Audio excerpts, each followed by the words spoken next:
অনেক অ্যানিমে আছে, কিন্তু অ্যাটাক অন টাইটানই কেন এত মানুষ মাস্টারপিস বলে? আজ আমরা জানবো 5টি কারণ যা এই অ্যানিমেকে অন্যদের থেকে আলাদা করেছে। প্রথম হচ্ছে আনপ্রেডিক্টেবল স্টোরি। প্রথম এপিসোড থেকেই গল্পের দর্শকদের চমক দেয়। এখানে কোনো চরিত্রই সম্পূর্ণ নিরাপদ নয়, তাই সাসপেন্স সবসময় বজায় থাকে। Second, amazing character development. Eren Yeager, Mikasa Ackerman এবং আর্মিন আর্মিন ইয়ানি এর পরিবর্তন পুরো সিরিজ জুড়ে অসাধারণভাবে দেখানো হয়েছে।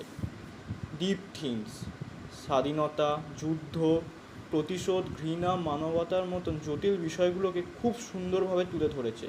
অ্যান্ড ফোর্থ হচ্ছে ইনক্রেডিবল টুইস্ট। প্রতিটি সিজনে এর এমন কিছু টুইস্ট আছে যা দর্শকদের ধারণা সম্পূর্ণ বদলে দেয়।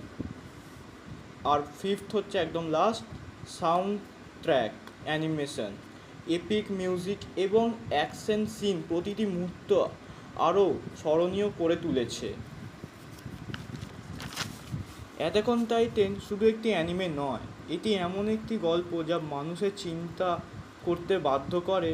তাই মাস্টারপিস। তোমার মতে অ্যাটাক অন টাইটানের সেরা দিক কোনটি? কমেন্টে জানাবে।